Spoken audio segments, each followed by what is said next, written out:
মারফত নিয়ে বসে আছে, এরা তো আমরাই জান্নাতি। অথচ রাসূল কি বলছে? আমি এবং আমার সাহাবাই কেরাম যেই রাস্তা, যেই পথ, যেইভাবে চলেছে, যেইভাবে আমরা জীবন যাপন করেছি, আমাদেরকে জর্রা জর্রা যারা অনুসরণ করবে তারাই একমাত্র জান্নাতে যাবে। আল্লাহর নবী 27টি যুদ্ধের মধ্যে অংশগ্রহণ করছে। কয়টা? 18টি যুদ্ধের মধ্যে আল্লাহর নবী সরাসরি সেনাপ্রধান ছিলেন, সেনাপ্রধান। বুঝতে পেরেছেন? এই মিয়া, কথাগুলি বুঝতেছেন আপনারা? আল্লাহর নবী কয়টা যুদ্ধে শরীক হয়েছেন? আর 18টি যুদ্ধের মধ্যে উনি কি ছিলেন?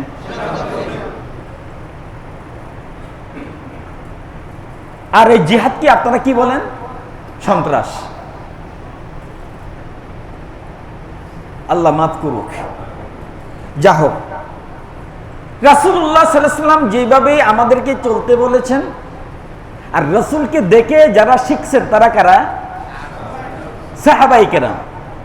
এই সাহাবায়ে কেরাম যেভাবে চলছেন, তাদের জীবন যেভাবে পরিচালনা করছেন, সেইভাবে চলার নাম হলো ইসলাম, সেইভাবে কাজ করার নাম হলো ইসলাম, সেইভাবে চলে দুনিয়া থেকে চলে যাওয়ার নাম হলো কি? জান্নাতি দলের আলামত। বুঝতে পেরেছেন? আল্লাহর নবীর একজন সাহাবী আছে, একজন সাহাবী দেখাতে পারবেন যার মাজার আছে, মাজারে সিজদা করে? আল্লাহর এখন একটা নবী আছে যে নবীর মাজারে সিজদা করে, মাজারে ওরস হয়।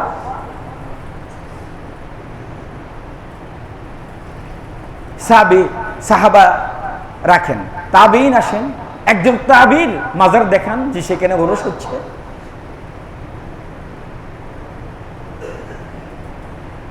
সব রাখেন, সাহাবায়ে কেরাম রাখেন। আজকে পর্যন্ত আল্লাহর নবীর আগে থেকে যত নবী, এই পর্যন্ত যত আল্লাহর ওলি আছে, একজনকে দেখাতে পারবেন যাদের দাড়ি ছিল না? আর আপনি দিব্যি বুক ফুলাই বলতেছেন আপনি জান্নাতে যাবে, আপনি আহলে সুন্নাহ ওয়াল জামাত। আরো মজার বিষয়, আজকে 2-4 দিন আমাকে যে প্রশ্নগুলি আপনারা করছেন, কয়েকদিন আগে ইরানে যে দুর্ঘটনা ঘটেছে, নিঃসন্দেহে এটা দুঃখের বিষয়। নিঃসন্দেহে এটা কি? দুঃখের বিষয়। যে কোনো রাষ্ট্রের রাষ্ট্রপ্রধানকে অন্যায়ভাবে কেউ যদি হত্যা করে, আমরা এই জন্য কোনো অন্যায়কে সাপোর্ট করি না, অন্যায়ের পক্ষে আমরা বলবো না, এটা দুঃখের বিষয়। প্রশ্ন আপনাদের, ইব্রাহিম রাইসিকে যারা হত্যা করছে, এখন আমরা কি ইন্না লিল্লাহি ওয়া ইন্না ইলাইহি পড়ব? আমরা কি তার জন্য জান্নাত কামনা করব কি করব না? এই প্রশ্নটা আজকে কয়েকদিন অনেকেই আমাকে করতে আছেন। প্রিয় ভাই, মূলত আমার আজকের এই আয়াত এবং হাদিস সেটাকে কেন্দ্র করেই। এতক্ষণ পর্যন্ত আপনারা ভূমিকা কয়েকটা কথা শুনেছেন। এবার আসুন, ইরান যে ধর্ম অনুসরণ করে সেটা হলো শিয়া ধর্ম। কি ধর্ম ভাই? শিয়াদের উৎপত্তি হলো হযরতে আলী রাদিয়াল্লাহু তাআলা আনহুকে শাহাদাত যখন করেছে তখন থেকে।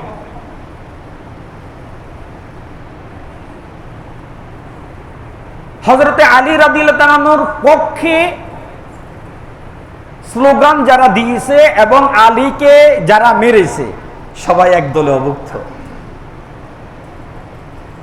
লম্বা ইতিহাস, শিয়াদের ইতিহাস যদি আপনারা জানতে চান, কোথাও যাওয়ার দরকার নেই, গুগলে যাইয়া শুধু বলবেন, আপনাদের গুগল বাবাকে বলবেন, গুগল বাবা শিয়াদের ইতিহাস জানতে চাই। আল্লাহ দুনিয়া সহজ হয়ে গেছে,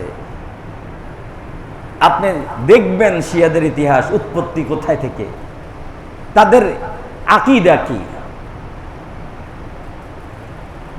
আপনারা প্রশ্ন করতে পারেন, বর্তমানে সারা বিশ্বের মুসলমান মজলুম, ফিলিস্তিনের মুসলমানের পক্ষে ইরানের শিয়ারা কাজ করছে এবং ইসরায়েলে ইরান হামলা করছে, আর কোন মুসলিম দেশ তো হামলা করে নাই। তাহলে নিঃসন্দেহে শিয়াদেরকে, ইরানের প্রেসিডেন্ট ইব্রাহিম রাইসিকে আমরা অন্তর দিয়ে ভালোবাসি, কারণ মুসলমানদের পক্ষে সে কাজ করছে। লম্বা চূড়া কথা জুমার দিন বলা যায় না, কয়েকটা মোটা মোটা কথা শুনলে আপনারাই বিবেচনা করবেন যে ইব্রাহিম রাইসি ফিলিস্তিনের উপরে, ফিলিস্তিনের পক্ষ হয়ে অথবা আই ওয়াশ করার জন্য, মানুষকে দেখানোর জন্য ইসরায়েলে হামলা করছে, এগুলি আপনারা বিবেচনা করবেন। আমি যে কথাগুলো শুরু থেকে বলবো, এক নম্বর হলো শিয়াদের উৎপত্তি। হযরতে আলী রাদিয়াল্লাহু আনহুকে যারা যখন হত্যা করে, যারা ইতিহাস খুঁজে দেখেন এরাই ছিল শিয়া। আলীকে হত্যা করে এবার আলীর প্রেম নিয়ে তারা রাজনীতি শুরু করেছে। তাদের সর্বপ্রথম আকীদা হলো, মূলত শিয়াদের মধ্যে অনেক দলে বিভক্ত, অনেক দল শিয়া। বর্তমান শিয়া প্রায় 70-80টা দলে বিভক্ত। তার মধ্যে মূল দল হলো শিয়া ইসনা আশারিয়া, শিয়া ইসমাইলিয়া, শিয়া জায়দিয়া, আর একটা শিয়া আছে যেটা বর্তমান বাশার আল আসাদ সিরিয়ার প্রেসিডেন্ট যে শিয়া আকীদা পোষণ করে। এই 4টি দল হলো বর্তমানে কুখ্যাত দল। তার মধ্যে সবচেয়ে কঠিন এবং সবচেয়ে ঘৃণিত দল হলো ইসনা আশারিয়া। সারা বিশ্বের প্রায় 90% শিয়া ইসনা আশারিয়া এই ধর্মকে পছন্দ করে, এইটাই তাদের কি ধর্ম। ইসনা আশারিয়া তো বুঝছেন, 12 জন ইমাম। আল্লাহ রসুলের ইন্তেকালের পরে, আল্লাহ রসুলের পরে কে স্থলাভিষিক্ত হবে, কে প্রতিনিধি হবে, কে দায়িত্ব নেবে, তারা একটা লিস্ট করেছেন। আর লিস্টের মধ্যে 12 জন ইমাম তারা এনেছেন।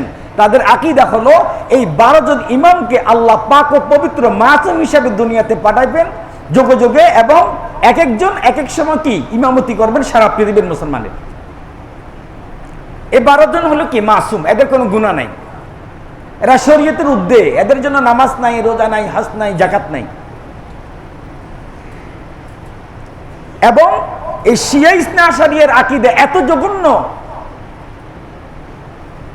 বর্তমান ইব্রাহিম রাইসি সহ বর্তমান আয়াতুল্লাহ খুমেনি এবং পুরা ইরানের সরকারি প্রশাসন, এরা হলো ইসনা আশারিয়া শিয়া।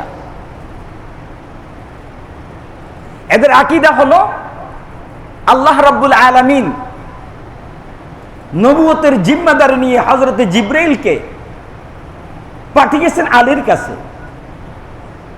আপনারা সিদ্ধান্ত দিবেন এরা কাফের না মুসলমান, আমি বলবো না। হযরত জিবরাইলকে বলছে, হয় জিবরাইল, আমার নবুয়তের জিম্মাদারি নিয়ে আলীর কাছে যাও। ইসনা আশারিয়ার আকীদা। কিন্তু জিবরাইল রাস্তায় ভুলে গেছে, ভুলে নবুয়তটা নিয়ে মুহাম্মদের কাছে চলে আসছে। একবারও নাউজুবিল্লাহ কয় নাই।